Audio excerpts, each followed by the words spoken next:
Assalamualaikum warahmatullahi wabarakatuh. Teman pecinta sejarah, bertemu lagi di program audiobook kita.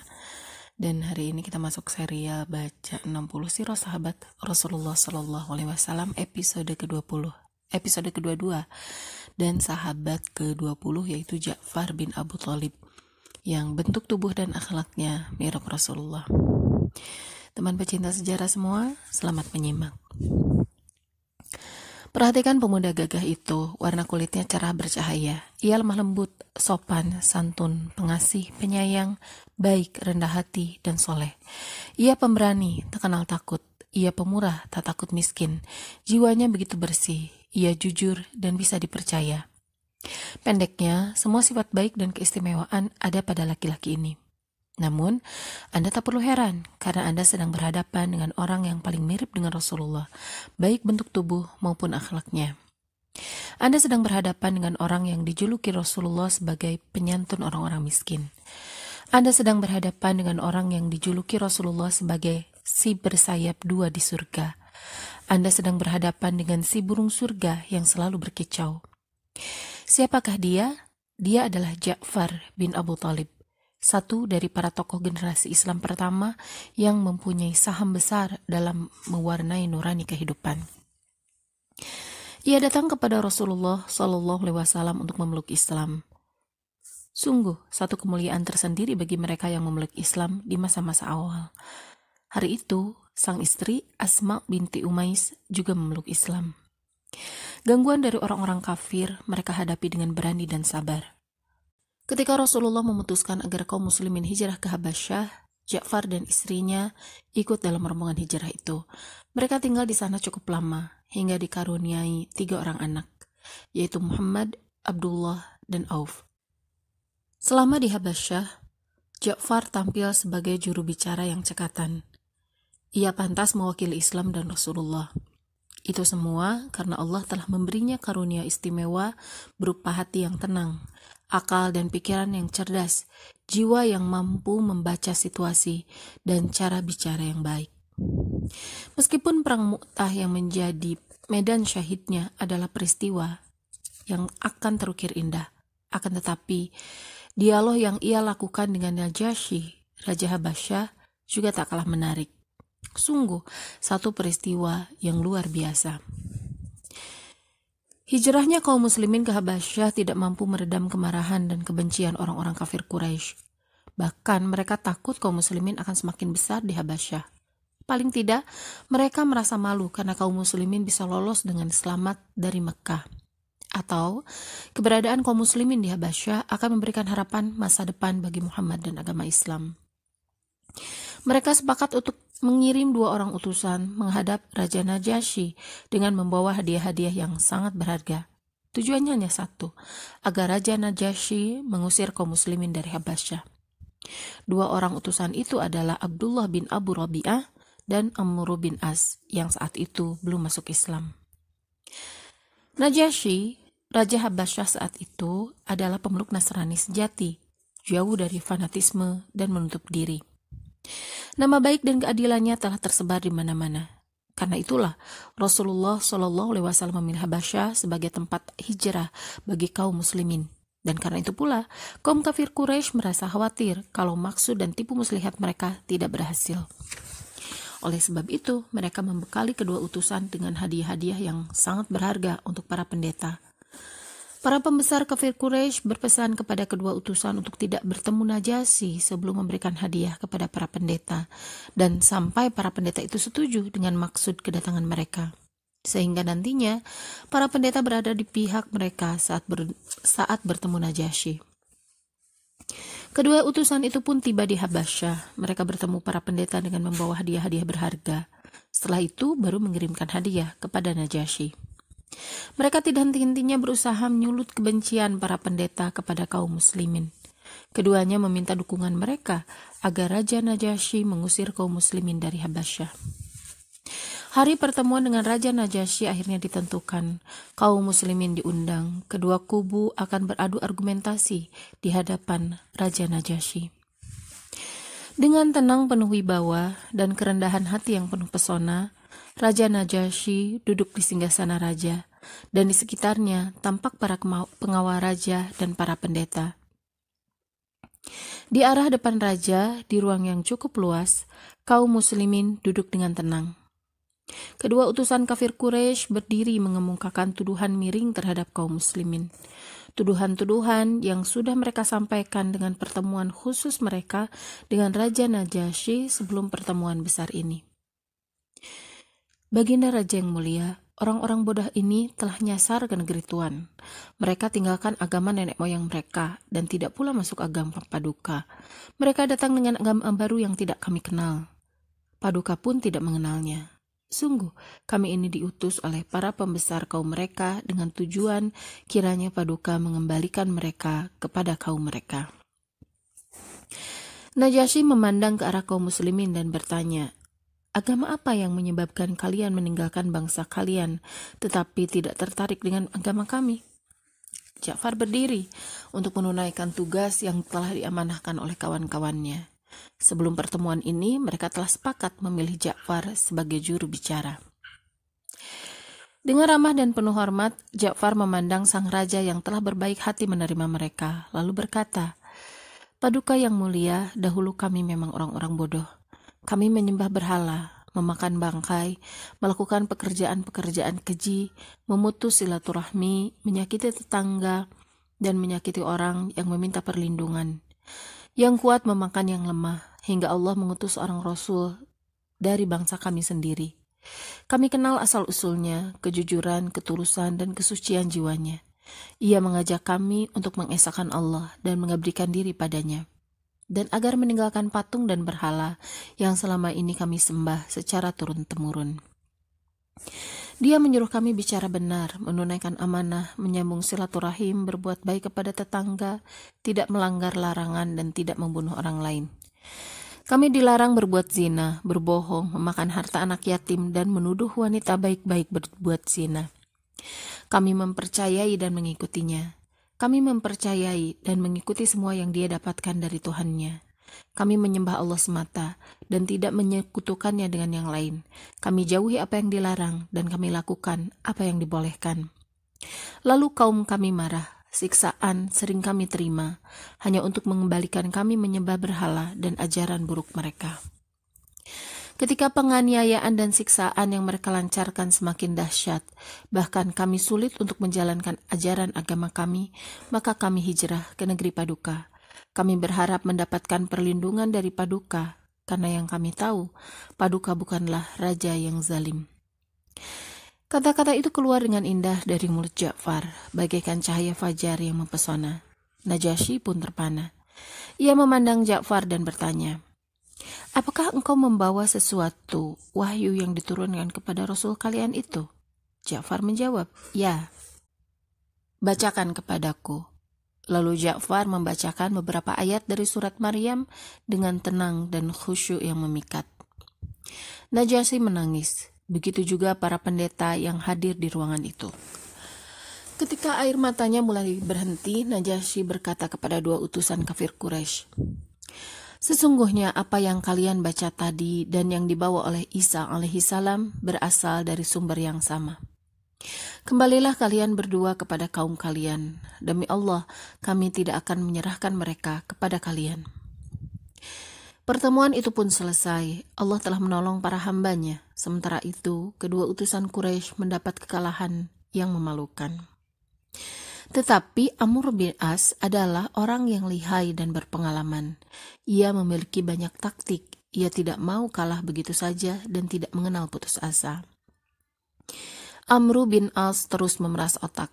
Belum lagi keduanya sampai di tempat penginapan, ia sudah berkata kepada rekannya, demi Tuhan, besok aku akan kembali menemui Najasyi. Akan kuutarakan kepadanya persoalan yang membuat kaum muslimin itu dihukum mati. Kawannya menjawab, jangan lakukan. Bukankah kita masih memiliki hubungan keluarga dengan mereka, sekalipun mereka berselisih paham dengan kita? Amr berkata, demi Tuhan, akan kuberitahukan kepada Najasyi bahwa mereka menyebut Isa putra Maryam itu manusia biasa, seperti manusia yang lain. Ini rupanya tipu muslihat baru yang akan dilancarkan utusan kafir Quraisy terhadap kaum muslimin untuk memojokkan mereka hingga tidak berkutik. Seandainya kaum muslimin mengatakan bahwa Isa adalah hamba Allah seperti hamba yang lain, pasti hal ini akan membangkitkan kemarahan raja dan para pendeta. Dan jika kaum muslimin mengatakan bahwa Isa bukan manusia, maka mereka telah keluar dari ajaran agama mereka. Keesokan paginya, kedua utusan itu segera menghadap raja dan berkata kepadanya, "Wahai Paduka, perkataan orang-orang Islam itu tentang Isa sungguh sangat tidak pantas." Para pendeta langsung gaduh. Mereka terpengaruh kata-kata itu. Maka mereka memanggil Ja'far dan rekan-rekannya sekali lagi untuk menanyakan bagaimana sebenarnya pandangan Islam tentang Isa Al-Masih. Orang-orang Islam tahu bahwa ada skenario baru. Mereka pun berunding dan akhirnya dicapai kesepakatan untuk menyampaikan apa yang mereka dapat dari Rasulullah tanpa harus mengubah sedikit pun. Apapun yang terjadi setelah itu, biarlah terjadi. Pertemuan kedua pun dimulai. Najasyi berkata kepada Ja'far, "Bagaimana pendapat kalian tentang Isa?" Ja'far berdiri bak menara yang memancarkan cahaya. "Akan kami katakan sesuai keterangan yang kami terima dari Nabi kami. Isa adalah hamba dan utusan Allah. Ia adalah kalimat Allah yang ditiupkan kepada Maryam. Dia adalah ruh darinya." Najasyi langsung mengiyakan jawaban Ja'far. Ia menjelaskan bahwa itulah yang dikatakan Isa tentang dirinya. Di sisi lain terjadi hiruk-pikuk di kalangan para pendeta, seakan mereka tidak setuju. Lalu Najasyi berkata kepada kaum muslimin, "Kalian bebas tinggal di negeriku dengan aman. Siapa saja yang mencela atau menyakiti kalian, maka mereka akan mendapatkan hukuman setimpal." Kemudian Raja Najasyi berkata kepada para pengawalnya, seraya menunjuk kepada kedua utusan kafir Quraisy, "Kembalikan hadiah-hadiah itu kepada kedua orang ini. Aku tidak membutuhkannya. Demi Allah, Allah tidak pernah mengambil uang sogokan dariku ketika Dia mengaruniakan tahta ini kepadaku. Karena itu, aku juga tidak menerima sogokan." Kedua utusan kafir Quraisy itu pun pergi meninggalkan tempat pertemuan dengan perasaan hina dan malu. Mereka langsung pulang ke Mekah. Kaum muslimin di bawah pimpinan Ja'far juga meninggalkan ruang pertemuan untuk memulai hidup baru yang aman di tanah Habasyah, di negeri yang baik bersama tetangga yang baik. Mereka akan tinggal di sana sampai Allah mengizinkan mereka pulang ke kampung halaman mereka, bertemu dengan Rasul dan rekan-rekan seperjuangan. Saat itu Rasulullah SAW bersama kaum muslimin sedang bersuka cita dengan kemenangan perang Khaybar. Tiba-tiba datanglah rombongan dari Habasyah. Mereka adalah Ja'far dan kaum muslimin yang lain. Nabi sangat gembira dan bahagia. Nabi langsung memeluk Ja'far seraya berkata, "Aku tidak tahu mana yang lebih mengembirakanku, kemenangan perang Khaybar ataukah kembalinya Ja'far." Setelah itu Rasulullah bersama kaum muslimin menuju Mekah untuk melaksanakan umrah qadha, lalu pulang ke Madinah. Ja'far sangat gembira setelah mendengar kiprah kaum muslimin di perang Badar, Uhud dan peperangan lain. Air matanya pun berlinang saat mengingat rekan-rekannya yang telah gugur mendahulinya sebagai syuhada. Hatinya pun melayang ke taman surga. Kapan giliranku? Sejak saat itu ia menantikan peperangan untuk mendapatkan kesyahidan yang didambakan. Panji-panji perang Mu'tah mulai berkibar. Ja'far melihat peperangan ini sebagai kesempatan emas untuk meraih kemenangan besar bagi Islam atau mendapatkan syahid. Ja'far tahu benar bahwa kaum muslimin tidak bisa melewati peperangan ini dengan mudah. Ini bukan peperangan kecil. Ini adalah perang yang belum pernah diterjuni oleh kaum muslimin sebelumnya. Perang melawan pasukan kerajaan besar dengan persenjataan lengkap dan berpengalaman. Suatu kemampuan yang tidak dimiliki oleh bangsa Arab. Walaupun begitu, Ja'far sangat merindukan peperangan ini. Dia termasuk satu dari 3 orang panglima yang dipilih oleh Rasulullah. Di hari yang mencekam, 2 pasukan besar pun berhadapan. Semestinya, Ja'far merasa kecut dan gentar melihat bala tentara Romawi yang berjumlah 200.000 orang prajurit. Akan tetapi, ia merasa sebaliknya. Semangat juangnya meningkat karena sebagai mukmin pejuang dan sebagai ahli perang, dia merasa akan mendapatkan lawan yang seimbang. Sewaktu bendera pasukan Islam hampir jatuh terlepas dari tangan kanan Zaid bin Harithah, dengan cepat Ja'far menyambarnya. Dengan bendera di tangan kanan, ia terus berperang dengan gagah berani, bukan mencari kemenangan, melainkan mencari syahid. Ja'far dikepung oleh banyak prajurit musuh. Ia merasa kudanya menghalangi gerakannya. Maka ia turun dari kuda dan menerjang ke sana kemari. Pedangnya menebas setiap leher musuh yang mendekat, laksana malaikat pencabut nyawa. Sekilas ia melihat seorang tentara musuh melompat hendak menunggangi kudanya. Karena itu ia ingin kudanya dikendarai. Karena ia tidak ingin kudanya dikendarai manusia najis, Ja'far pun menebas kudanya dengan pedangnya sampai tewas. Ia terus menerjang ke barisan musuh. Pasukan Romawi yang berlapis-lapis itu pun porak-poranda seakan diterjang badai. Ia terus menerjang seraya mengucapkan, "Duhai surga, aduh sangat dekatnya, harum semerbak baunya, sejuk segar air minumnya. Tentara Romawi telah mendekati hukumannya, terhalang jauh dari sanak keluarganya. Jika bertemu, kuhabisi mereka semua." Pasukan Romawi melihat kemampuan tempur Ja'far. Meski seorang diri, Ja'far seperti satu pasukan perang. Maka mereka mengepungnya dengan ketat untuk membunuhnya. Mereka merangsak seperti orang yang kehilangan akal sehat. Kepungan mereka semakin ketat hingga tak ada jalan keluar bagi Ja'far. Akhirnya mereka berhasil menebas tangan kanannya dengan pedang hingga putus. Namun sebelum bendera pasukan Islam jatuh ke tanah, secepat kilat Ja'far menyambarnya dengan tangan kiri. Namun tak lama kemudian pasukan musuh berhasil menebas tangan kirinya. Lalu Ja'far menggamit bendera itu dengan kedua pangkal lengannya. Pada saat-saat genting itu ia bertekad untuk tidak membiarkan bendera pasukan Islam menyentuh tanah selama ia masih hidup. Dikala jasadnya yang suci terbujur kaku, bendera pasukan masih tertancap di antara kedua pangkal lengan dan dadanya. Bendera itu masih berkibar dan memanggil-manggil Abdullah ibnu Rawaha. Abdullah ibnu Rawaha langsung melompat menyibakkan barisan musuh, lalu menyambar bendera dan meneruskan peperangan untuk mengukir sejarah indah. Demikianlah Ja'far mempertaruhkan nyawa untuk meraih syahid, dan dalam kondisi itulah ia menghadap Allah yang maha tinggi lagi maha mulia, memberikan pengorbanan tak terkira, berselimutkan darah kepahlawanan.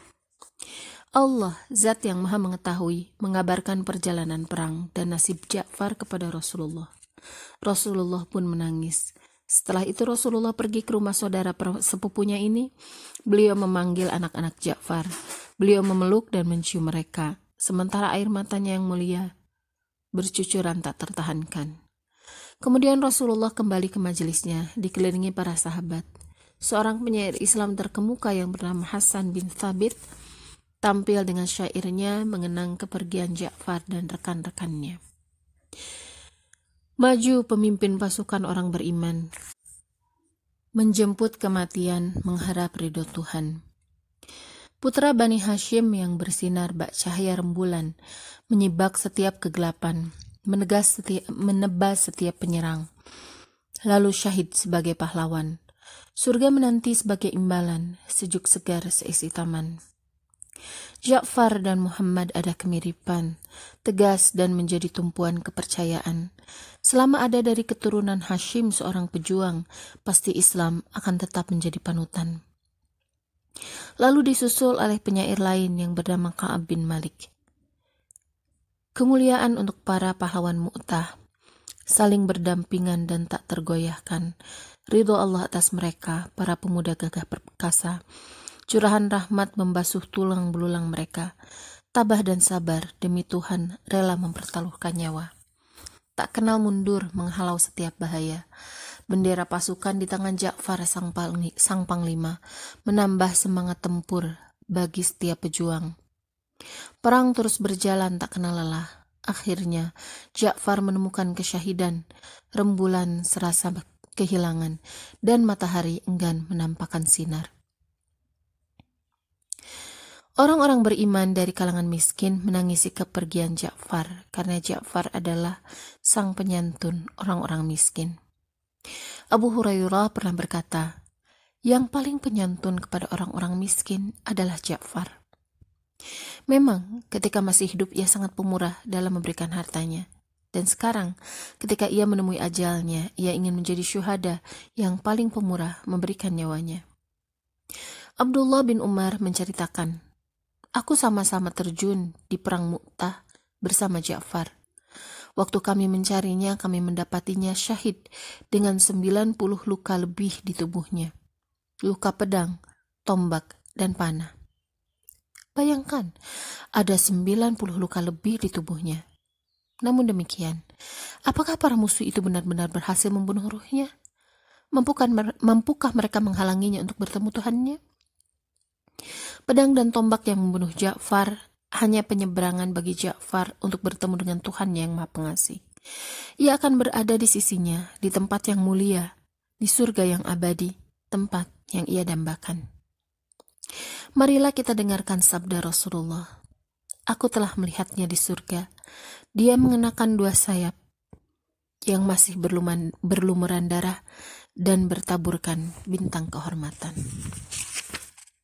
Radhiyallahu anhu, Ja'far bin Abu Thalib.